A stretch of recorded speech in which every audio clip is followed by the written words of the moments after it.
Welcome to the Directing Animation Livecast with Scott Weiser, who has gone from a studio of one to directing at Space Station Animation to supervising at Steamroller Animation, continuously developing over 15 feature film pitches on a quest to master the art of making deeply meaningful animated films. Today, our guest is Andrew Chesworth, a person who's become my friends throughout the years through CTNX, and he has a brilliant work history. He has created some amazing, before going to Disney, some amazing hand-drawn animation, and then at Disney he worked on Frozen and Moana and other projects, and then he broke off to do a Oscar-nominated short film. He was a co-director on that. It was One Small Step, which was a brilliant short film, and then after that, I think he worked on Klaus with Spy Animation with Sergio Pablos, did a lot of hand-drawn animation on that. And you just barely put out The Brave Locomotive, which has nearing 7 million views on YouTube. I guess the opening sequence had 12 million views already, so there's a lot of growth potential for that that project, and it's wonderful. It's got a classic Disney feel to it, and yeah, anything else you'd like to add to that intro? No, that's great, Scott. Thank you so much. It's a pleasure to be here today. Yeah, I actually often tell a story about you. Oh, really? Which yeah, one? Because so every time you would do something on One Small Step, I would hit a like a milestone on my short film layers, and it'd always make me feel bad because your milestone is like, we just screened at Pixar. I'm like, I just finished the film, or I just got entered into this festival. You're like, I got nominated for an Oscar, and so. I think there's a distinction there too, though. Like One Small Step was my job, and we had funding from an entity in China that gave us the budget and the resources to pay a team and pay ourselves, and so it was like our 9-to-5 livelihood to make sure that that short did well. Whereas you were doing it on the side, basically on my by own, yourself, self-funded. Yeah. Yep. So I would say that you took the bigger swing there. Well, the other thing is that it also taught me a lot of great things. To be happy for your progress, like to be excited about somebody else, making it, and that was a really important experience. Anyway, we got chatting about it at CTNX, and I was like, yeah, I feel like not having that Disney title next to my name might impact me badly. And you're like, why don't you do a run of show contract? Yeah, and I love the idea. I thought that sounds amazing. But I as I walked away from you, I just knew it was the wrong thing for me and my family. And so I remember walking around CTNX just kind of bummed, but things have turned out great, in my career, even though that wasn't the path that I took. And so I often tell the story of you and that interaction. And it was a big moment for me in my life. And so thank you for being a part of that. My pleasure. I remember that conversation, and I remember the look on your face when I said that. But it's interesting, the world has changed so much even since then. That was 5 or 6 years ago, and now I know Disney's hiring people that are not local. And I think they had to recruit some people remotely from Blue Sky and other studios to finish some of their recent projects, and I think that trajectory is only going to continue, not diminish, unless something radical changes in the marketplace, which I don't see happening. I think the world is just opening up and becoming more geographically diverse with how projects get made. Yeah, it's great. And that's great news for anybody watching this show. Like if that's your path, go on it, Yeah. That'd be amazing. I love working remotely personally. Scott and I were just talking about that right before the show, how great it has been for our lifestyles, being able to work on great projects from home. It's really a transformative moment in the industry for creative people. Yeah. You probably can't say what you're working on now. I can say what I'm working on. I just can't say anything about it. Okay. So after I finished on My Dad the Bounty Hunter as a character lead, which is essentially like a packeting artist and a person who gives notes on both the 3D models and the animation, I was recruited to do the same thing on another animated series for Netflix, and it's a Stranger Things show. And that's basically all I can say. Is that it's a Stranger Things show. That's interesting, yeah. And I can finally say I'm on Lego Fortnite and Spice Frontier with Steamroller. It's great. It's been announced, and you can see who the showrunners are on it. But yeah, we just can't say anything more other than that. Yeah. Well, I'd like to first of all show a clip of The Brave Locomotive. This was the one that you put out that got 12 million views. And yeah, back in 2015. Yeah. Yeah, it's really great. I love that there's some hand-drawn animation in it. You'll see that the train is grayscale sometimes. So this isn't the complete short. You can see the complete short by going through the link that we have in the description to the channel to see the short film. But yeah, let's roll that right now.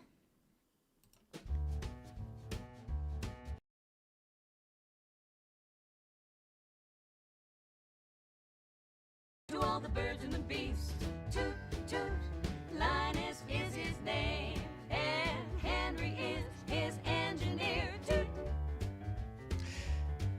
When the greatest heat is working close together, toot, toot. So Yeah, I love how this hand-drawn bit, you know, you can see you didn't even have all the drawings there. There was just the expression of it. It's really great.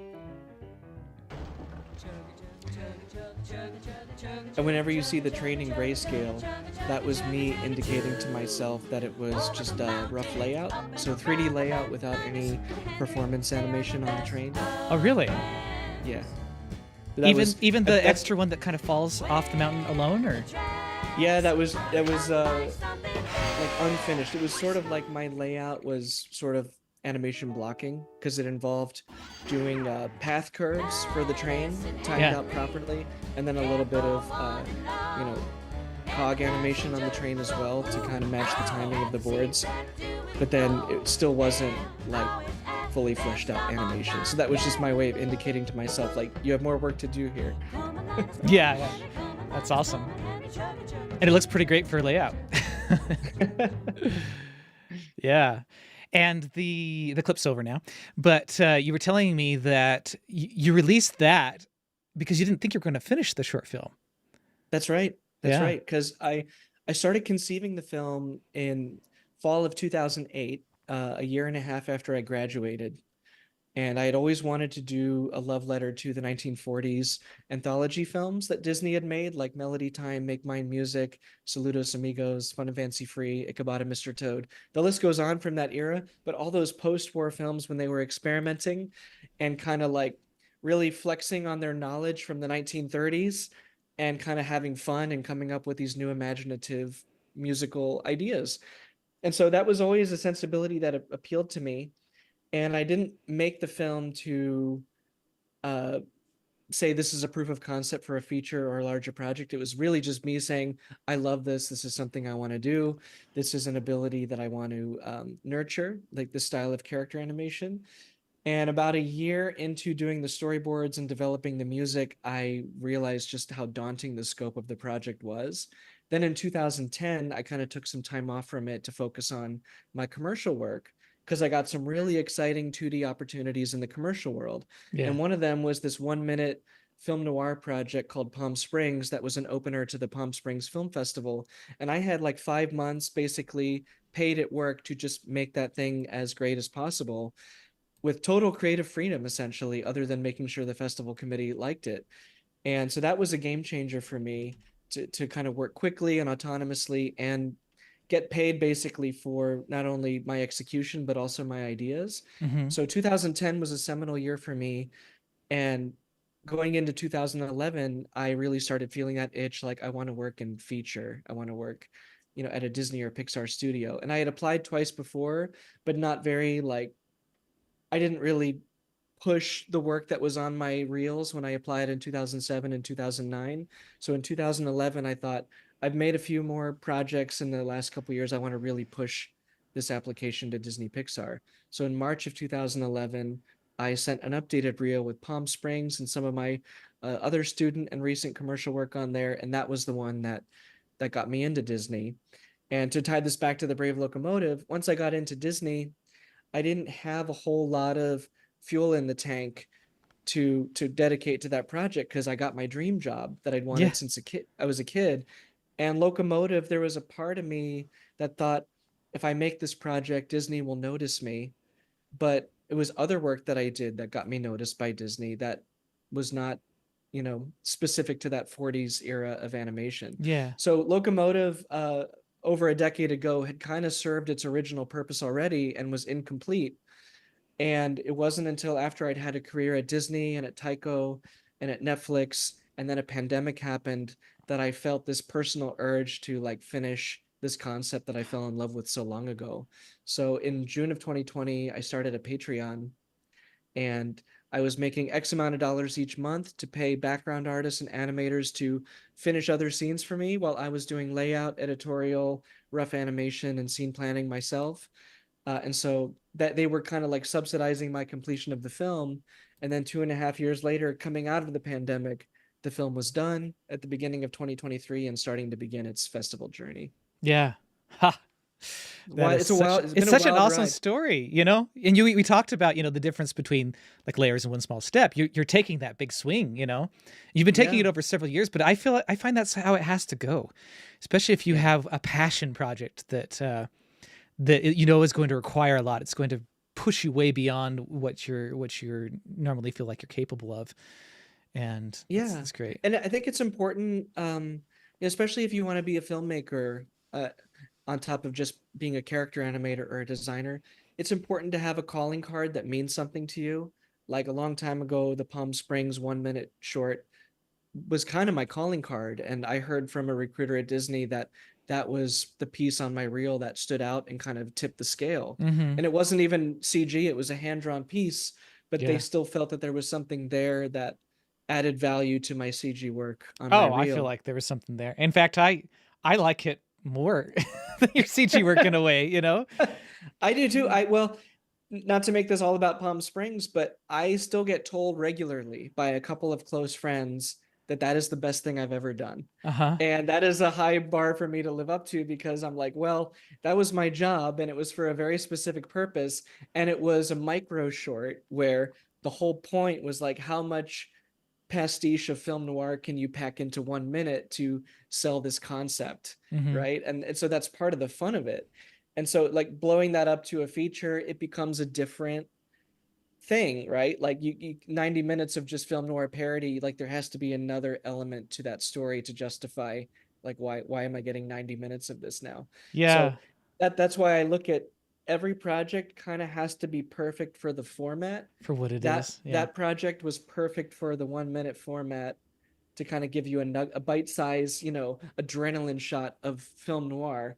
And then Brave Locomotive, like I never saw it as a feature or a TV show. To me, it was designed explicitly to be like a short film made by Disney from the 1940s. And that's what where it looks like. It's got that vibe and everything. It's great. Yeah, because if you made it a feature, it's like, well, now the executives would probably want the characters to talk, and now they sound like every other talking car or train or boat cartoon that you've seen before, Yeah. and it loses some of the concentration of quality that you get when you're doing Yeah. a shorter project. And the charm yeah, too. and the charm.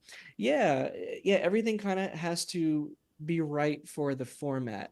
You tell a certain kind of story for 90 minutes, a certain kind of story for a mini series, a certain kind of story for a 1 minute short or a 6 minute short. And I think looking at everything from a filmmaking perspective, like the format has to match the material, and not just Yeah. the story, but like the tone and the flavor of the material. Yeah. Do people say that Palm Springs is still your best thing now that they've seen Brave Locomotive, or? I would say yes. Okay. I think But there's some really special stuff in Brave Locomotive though. And you can see like the Klaus influence, yeah, like having coming worked over on into that Klaus work. and- Yeah. Yeah, the opening sequence, that first minute and a half with the banger Andrew's Sister style number, that was mostly done in 2011. Like Yeah. that period where I was like trying to apply to Disney, putting together a reel, applied to Disney, waiting for an answer. Like there was like 5 or 6 months there where like a big chunk of that sequence was done. I had like this surge of motivation, and not Okay. all of it, but a big chunk of it. And so if you want to see what my work looked like, 12, 13 years ago, that opening sequence is, I think, representative of that. Okay. And then if you want to see what my work after Klaus looks like, not just me, but also all the colleagues that helped me, it's basically the Railroad Baron to the end is like 2020 to 2023. Oh, that's So so interesting. it's- You it's do almost feel a like- little bit of a switch. Not too much, Yeah, but a like- bit of a switch. Yeah. It's like you enter the train station and now we're a decade later in production. Wow.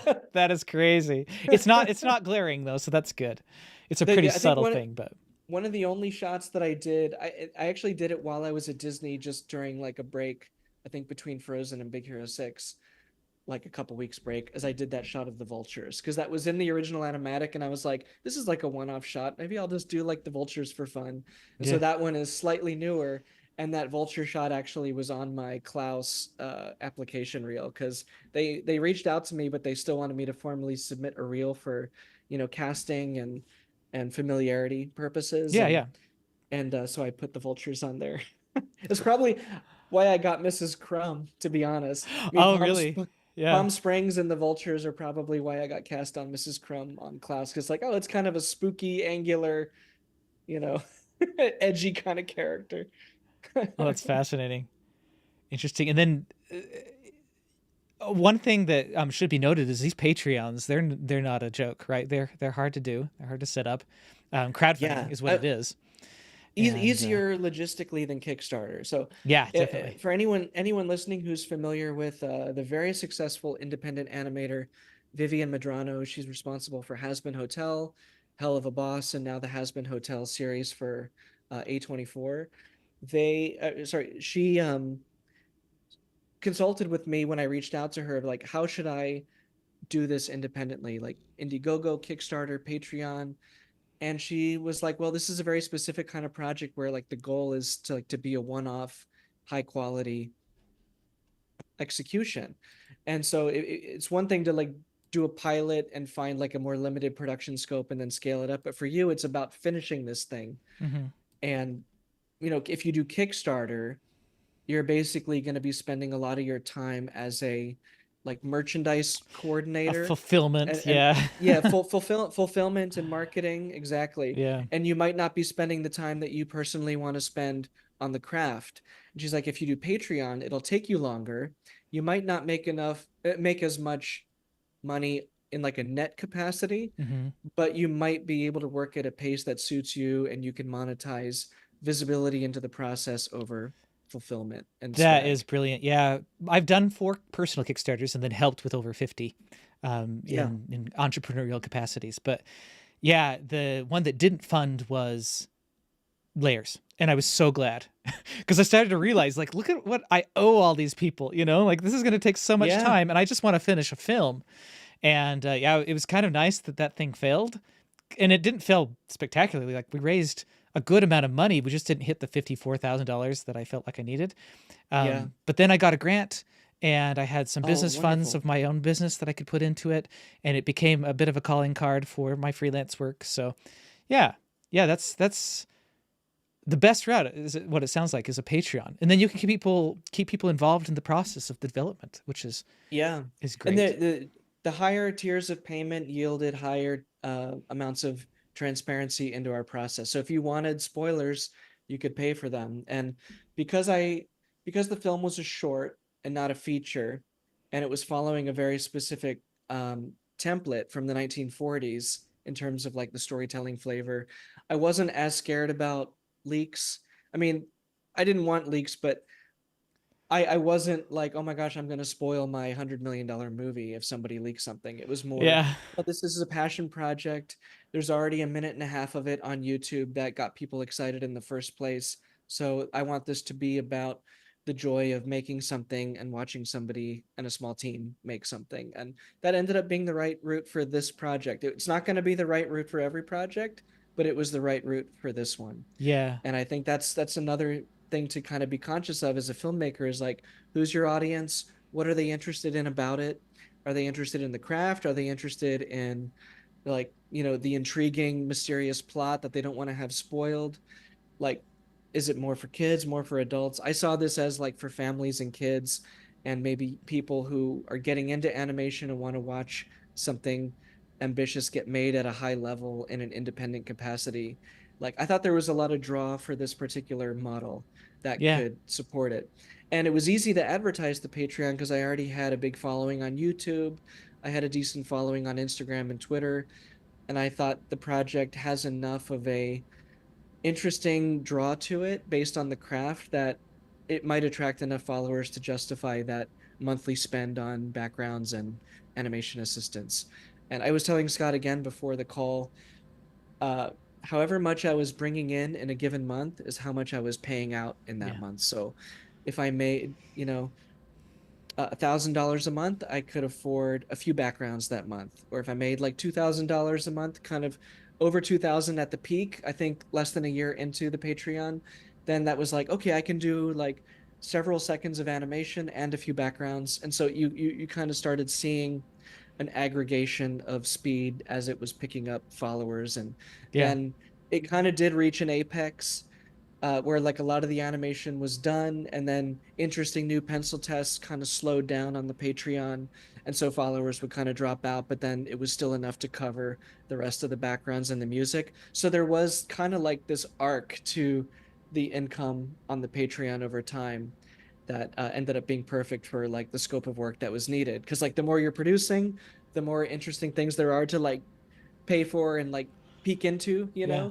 and then as more gets done, there's like less stuff to look at, so Yeah. it slows down again. It was just right. Like I have no complaints about it. And also the highest tier, which was 200 a month, Mhm. that was for like 15 minutes of a weekly animation mentorship. So I had 3 or 4 animation students engaging in that, and then one friend who just wanted to pay me 200 a month but wasn't an animation student. And That's funny. I was like, I feel like I owe you something. Yeah. And they were like, no, no, no, I just want to support you. So it was like, okay, well, I'm getting paid for 5 students, but I'm only mentoring 4 people, so that's nice. Yeah. So Yeah. you never That's know kind cool. of who's going to be interested in supporting you, and for what reason. But You as long as don't. Yeah. as long as they're getting fulfillment out of their end of it, like that's all that matters. Like, if people weren't getting something out of it, they wouldn't support you. And so Yeah. if people aren't following your Patreon, it's probably they need to be offered a little bit more interesting things to look at, or maybe you need to adjust your pricing. But yeah, or just market your project a little bit more on social media. But yeah, there's all these different factors that play into how you can support an independent project. Yeah. And one of those students, Michael Vanderhoven, who we talked about, Yeah, he worked on the short too. he So did. yeah. He did a couple of shots. He was an animation student of mine before I launched the Patreon. Yeah. Then when I launched it, I was, having conversations with a handful of 2D and 3D animators, most of whom worked with me on Klaus, including one 3D animator who did like the horse and carriages and other 3D elements of Okay. Klaus. But yeah, Michael was one of my students who joined me on this, and he did 2 shots of Linus leading into that climax before the bridge falls apart. Hmm. Linus up on the mountain looking sad before before the big finale. Yeah, that's awesome. I love that. I love that friend that just gave you $200. That's amazing. I had something up with that. So there's somebody I pitched Vanishing Ink at their studio, and I had no idea that on Cirque du Solitude they would donate a big sum, and then on Mass Magic they donated like it's a husband and wife, but they donated like $1,500 to it or something like that. Wow. And it was for the special author visit. And I'm like, do you really want me to come? And they said, we'll let you know. And they never had me come visit. So, which is very interesting. It was just to support the project, which was just amazing, One of And the one of that is amazing. yeah. One of the things that I think was another bread and butter topic on the Patreon was I would show recording sessions of the music, because all the music in the film is analog. Hmm. We recorded all like real instruments Your and real real instruments. Yeah. performers.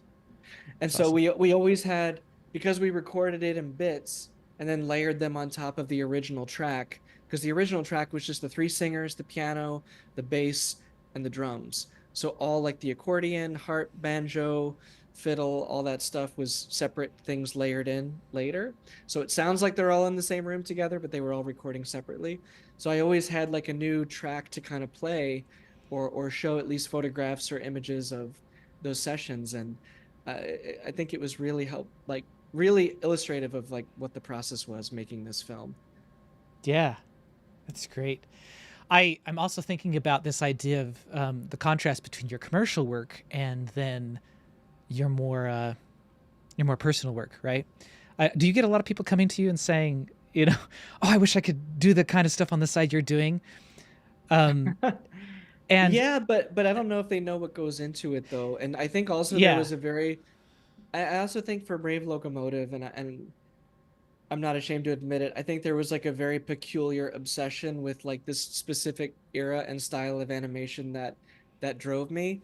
It's like a flavor of ice cream I was addicted to and always in the mood to eat, right? Like even though nobody is doing this style of animation in the mainstream anymore, like the big Disney productions, it's like oh, it's like a flavor of ice cream that they don't make anymore, but when you eat it, it's great, Yeah, and like that's kind of how I felt every time I opened up, TV Paint to animate on this short. that's It's like amazing. I like being in this vibe in this Yeah, world, the music, the animation.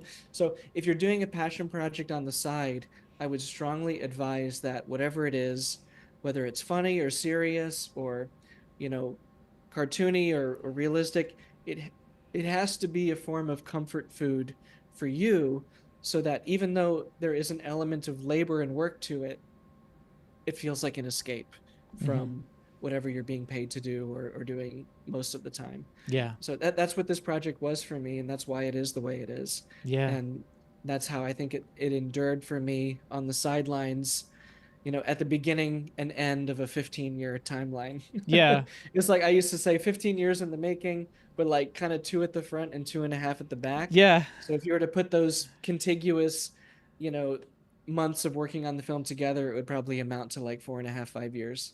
yeah. And then you'd probably have to do a new calculation for how much time is taken by the full time, like Yeah. the Yeah, because commercial even work. if you put those 5 years together where I was actively working on it, it was never full time. Yeah, So you could even slice that again in half and say if Andrew was working on this nonstop full time, it would probably be like 2 to 3 years. yeah, With yeah. unless the crew was bigger and then Yeah, it gets yeah, more expensive. that's why it takes so long, because you need Yeah. a bigger crew to carry the load of all that animation. It does such a high quality too. Yeah, it was like So if I did the whole film myself, just completely myself, except for the music, like I would be like, okay, just 3 to 4 years of Disney salary, and that's all I do.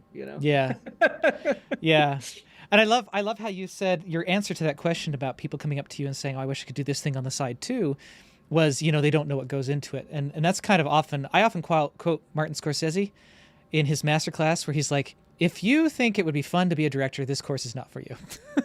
And then he says, Yeah. if you can't help but make a film and like you have to do this thing, then this course is maybe for you, right? Yeah. And I I relate to tell that. people like it's okay if you're an animator at your day job and that's what you do.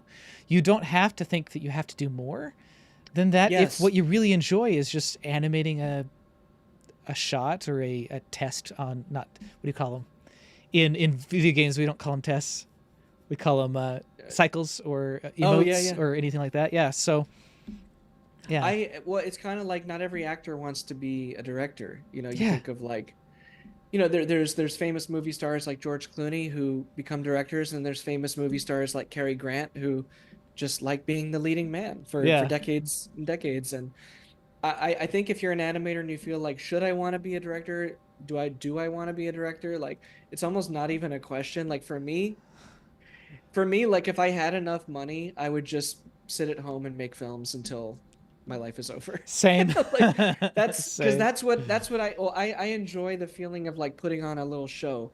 Mhm. Like the idea here is like, oh, I'm gonna do this film noir homage, or I'm gonna do this homage to like 1940s Disney, or I'm gonna tell this animated story with no dialogue and just music, and it's kind of like a 90s. I'm talking about One Small Step now, like a 90s family drama meets like old pantomime Disney.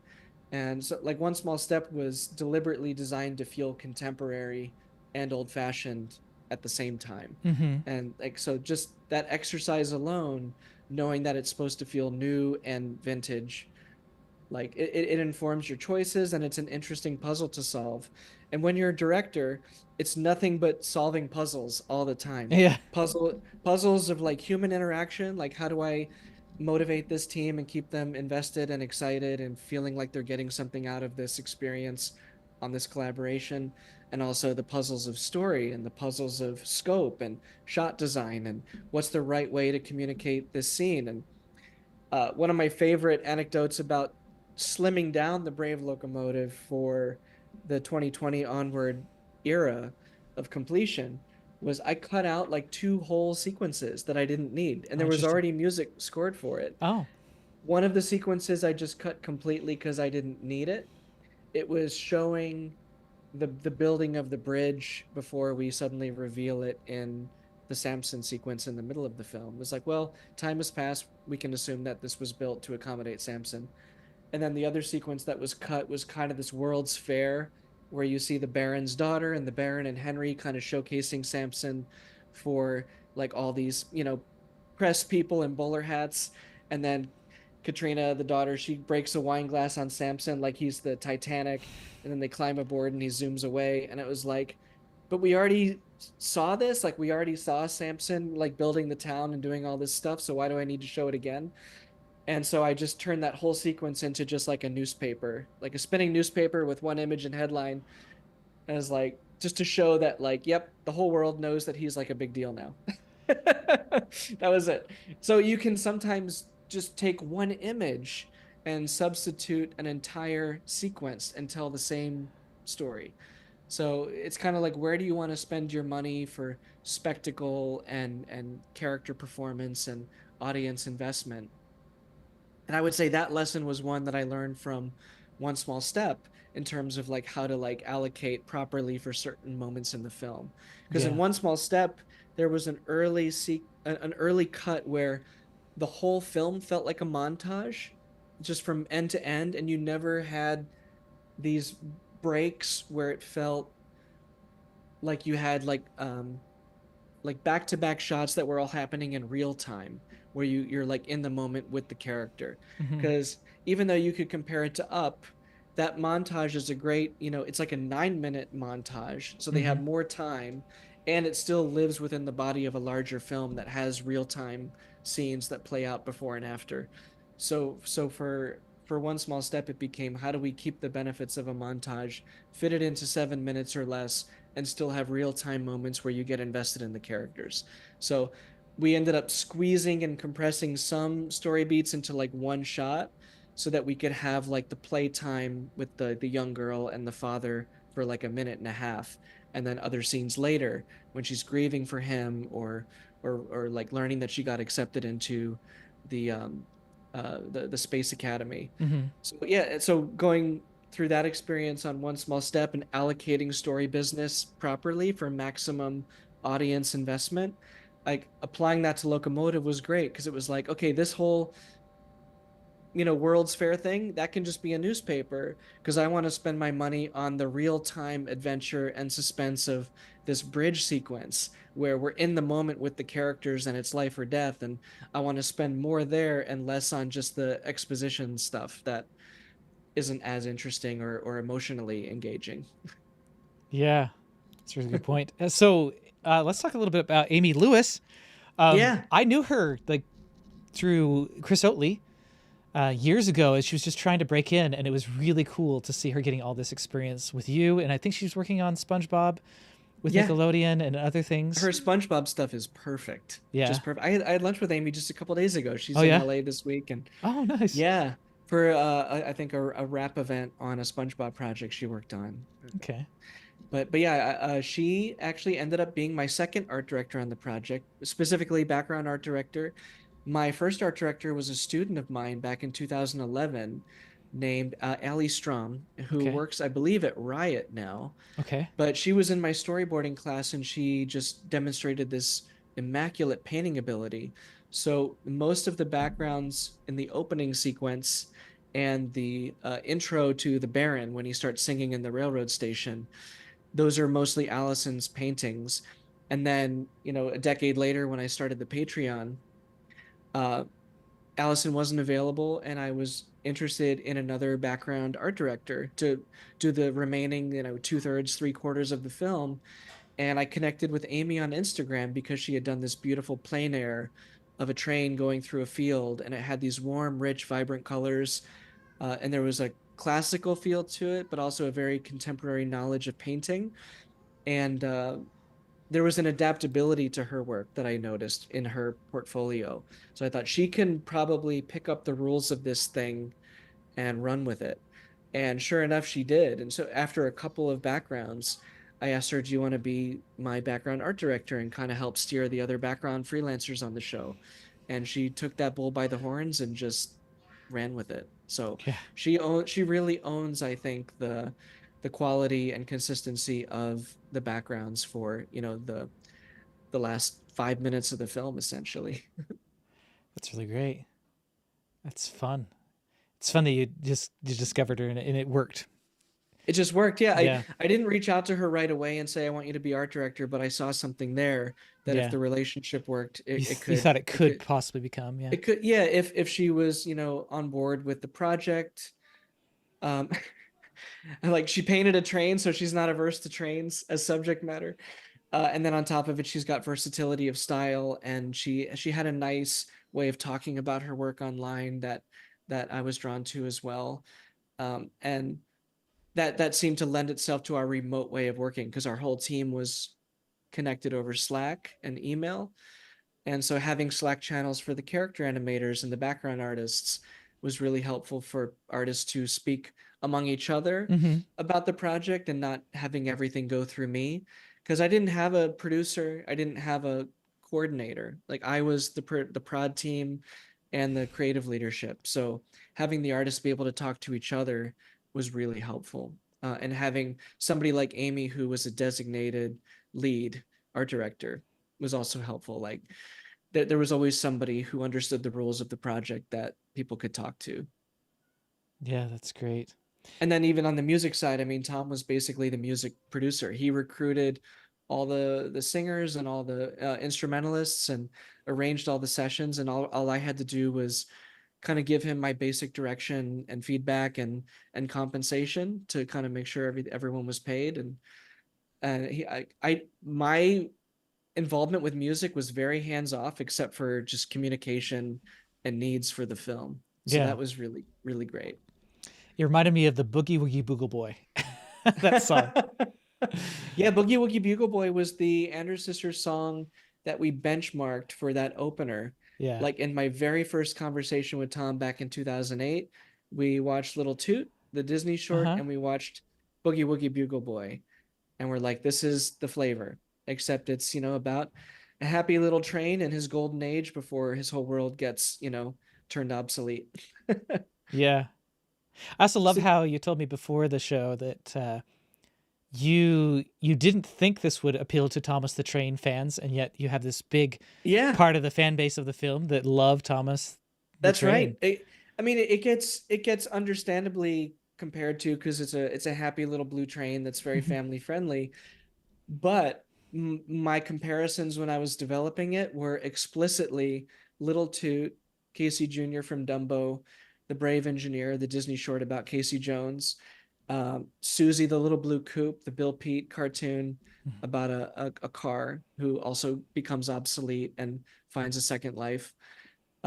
It was Disney films basically that I wanted this to feel like, and I picked trains as a subject matter because that felt Disney. And as a kid, I loved trains. And when I was very little, I loved Thomas the Tank Engine. But I just kind of generically liked trains and Disney. And so the fact that this film has really reached a lot of Thomas fans, it's charming to me, and Yeah. it tickles me because it's like, oh, you don't always anticipate like how the audience is going to receive your work. You can have an idea about it, but even though my intention was like Disney trains and Disney from the 40s, it still kind of reached that other crowd. It also has a lot of just traditional rail fans, like model train enthusiasts or people who have worked on the railroad or still work on the railroad. I've gotten emails and comments from people where like it's their livelihood or their hobby, and this appealed to them because it's a piece of train media, and you don't see steam engines getting the spotlight in media all that much because they're so old. Yeah. It's like cars and planes and machines that are still kind of relevant to kids in day-to-day life, but steam engines are antiquated. Like you don't see them unless you make a trip to a museum or a special, park. But um, it's funny how like, I have a 2-year-old son, and the books featuring trucks and cars and planes and boats, they all look like the way those things look now. But then it's like, and here's a train, and it's like a steam engine from like the late 1800s. And you're like, this is still the idea of what a train is to kids, because those electric rectangles we see going through the city are boring. Like they don't They're have not any as personality. beautiful. Yeah. Yeah, it's just a box sliding along a track. But steam engines have character. You can see how it works, and kids can imagine, the hot embers heating up the water and, boiling the steam and making the pistons chug. And like kids can imagine the kinetic appeal of that. And I think that's why steam engines are still so attractive to kids, even though they're completely obsolete. Yeah. You gotta love that though. That's really Yeah, cool. yeah. So when it comes to your commercial work, because we talked about the opposite, like the benefits of having your passion project. What's the benefits like of the commercial work for you to kind of Oh, balance out yeah. the passion, I guess? You mean like the animation studio, like Disney kind of Yeah, commercial your leaning work one? on My Dad the Bounty Hunter and Oh, I yeah. think that's where you learn. I mean, you learn how to be a diligent professional, accountable for compromising on, um, how much can I do in the given amount of time I have for this task, and what does the show really need out of this task, so I can focus my energy on it appropriately and not, spend forever on it. Oh yeah. Collaborating with people, understanding everyone's different perspective and need, understanding like the roles of a show, like what do my production coordinators need, and what are the concerns of the producer, what are the concerns of the executive producer or the showrunner. I think it's just commercial work helps you build empathy for a lot of roles that you don't fulfill yourself, Mm-hmm. so that if you do something all by yourself or with a small team, you have a better understanding of those roles having worked in a larger team. And also, I mean, animation is very expensive and very difficult to monetize because it's so time consuming. And not to get into a larger discussion about that, but the big studios are kind of how the animation industry makes money still, because like I said, it's so time consuming and it's very dependent on subscriptions to Netflix or Disney Plus or movie theater tickets or cable subscriptions. And that's about it, right? Yeah. Like, so that's where money in the animation industry basically comes from. So these projects are very specifically designed to make sure that they make their money back, because they cost hundreds of thousands or millions of dollars. And it's mostly due to the time and value of the people involved, right? Yep. Like it takes so many people to make them, and they all need decent salaries, so the shows just become ridiculously expensive really quickly. And so I think it's good to understand that and how our roles fit into that larger economic dynamic. I was listening to a panel with YouTube animators recently. YouTube animators basically make their money from AdSense, which is like kind of the lower tier of income mostly. Then they get sponsors. So you'll be watching something and there's like a sponsored product at the beginning or end of the video, or maybe a sponsored thing in the caption of the video, or the creators will have merchandise that they promote to kind of subsidize their ad revenue. But YouTube animators have to work in a very simple, cost effective, limited animation style to generate the storytelling content that appeals to their viewers. And so making a film like Brave Locomotive at like a full Disney feature quality for YouTube on a regular basis is not tenable, not yet, right? Maybe it never will be, but but I think it's important to understand like the cost income ratio to any model that you're interested in pursuing.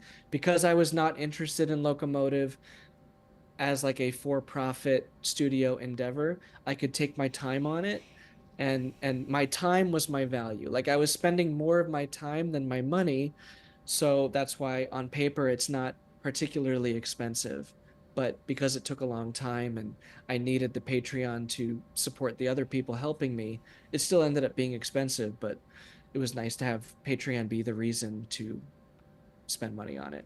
So And you're able all to that is to nurture say, future artists and yeah. you're able to nurture Yeah. future artists, yeah. And yeah, and it's not like a dying of exposure situation. It's more of a like you are getting paid a little bit, but because maybe you haven't had this level of job yet, this is still an opportunity to show what you can do on a smaller scale and then get noticed for bigger projects. Um, All right. without working for free. Yeah. I think to take it back to your question of like how does the studio work benefit your personal work, it's just it's all of those things, right? It's just becoming a better, more self-accountable professional and having additional calling cards, right? uh, a veteran Disney animator once said to me, like, the hit projects become your armor during the low points in your career. Like, the industry has its ups and downs. For every Beauty and the Beast that you work on, there will be an era of unemployment, right? Where suddenly it's like, I don't get it. I worked on Beauty and the Beast and right now I can't find work. And I think everyone in this career will have a moment like that eventually. Hmm. And but having worked on like a Beauty and the Beast or a Frozen or a Klaus, whatever it might be, that kind of becomes your armor to get you to the next thing after like a dry spell. And so I think working on great projects is important for that, because it becomes a part of your personal career narrative. And for better or worse, like, people who don't know us and are looking to hire us or work with us, they kind of seek out the bullet point narrative of who we are as a professional. And so anything you can do to kind of increase the real estate value of those bullet points is helpful, especially down the road when you want to maybe invest more in personal endeavors over larger studio endeavors. Hmm. That's great. Great advice. Great thoughts. Last question that I always ask is the get wiser moment, which is, if my goal is to get the highest potency of truth into a story, what approach would you recommend? Oh, the highest potency of truth. I mean, I think maybe the simple answer is just like, be honest and authentic with what you want to say and why you want to say it.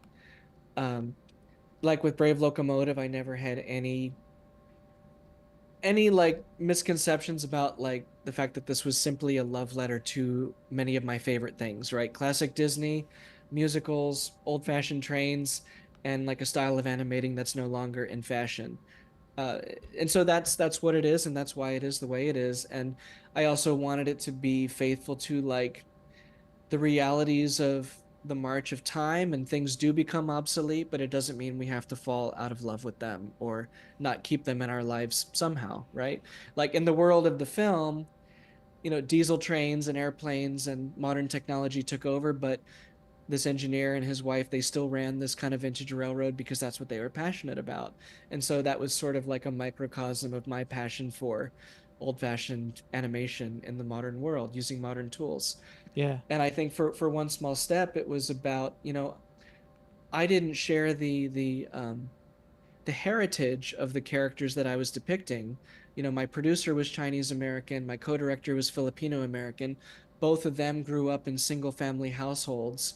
So there was an opportunity for me to listen and properly help depict their life experiences.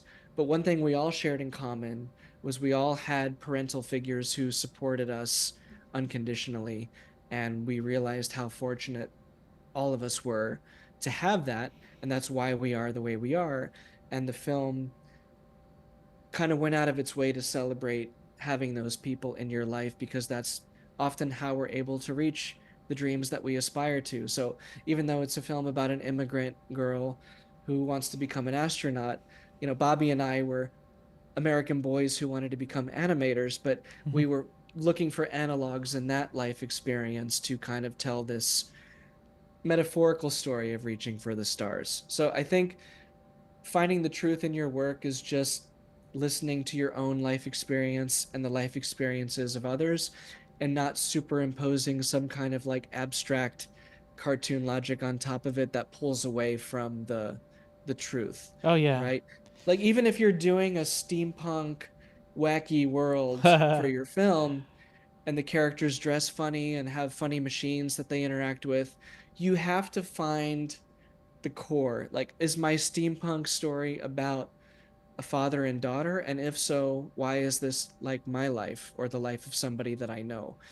I think young storytellers and young animators often get caught up in the abstract genre appeal of the concept that they want to engage with, and they forget that they still have to be characters. And another thing I changed about Brave Locomotive to make it more like my own life was I made Henry a married man, because when I revisited the film, I was a married man. Before, he was just an engineer who lost his train and had to move on. But um, I wanted to show that he had like a life at home that he was responsible for, even though his job was essentially terminated and redirected. Yeah. So, because that's real, right? It's more true, yeah. Even though it's this cartoon with like a happy train with a face, his engineer loved that period of working together and then felt the pressure to move on and adapt, and that's it's understated and it's real, and it's not, you know, trying to be something that feels inauthentic, I guess. Yeah. But After Steven Spielberg made Close Encounters of the Third Kind, he realized that he had put the wrong ending in there because he hadn't had the experience of being, you know, a husband and father yet. And so when he had that man leave his family, you know, that was the wrong ending, because it lacked the truth of who that character was and all of that. And I think it's really cool to know that, you know, that to have him see that and say, hey, I should have corrected that, but you know, he's got a new film to make. So yeah, everything is a product of their time and who we are at the time that we make it. And yeah, I think that the one of the for me personally, maybe not for the audience, but for me personally, the most fascinating thing about Brave Locomotive, looking back on it, is that opening sequence when those characters are in their prime, in their golden years, just loving every minute. It's the biggest, boldest, most kind of explosive animation, because I was young when I animated it and the characters are in their prime. And then as soon as he enters the train station and the Baron kind of changes their lives and makes them obsolete, the film becomes a little more deliberate. The animation becomes a little more direct, and the life experiences of the characters better reflect how I feel coming back to it in my 30s versus my 20s. yeah. Oh, that's really cool. I love that. Well, we've got to end the show because it's time's up. Is there anything you'd like people to follow for you, your Patreon? And yeah, you can follow me Instagram? on Patreon. Right now, the Patreon is a little more low key because I'm doing behind the scenes video essays for YouTube, and just some like small associated costs with that.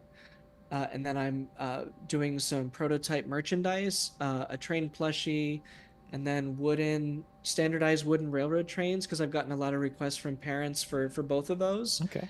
Those are a little bit less expensive to produce, and so I'm going to see how those go. But those are the toys that I want.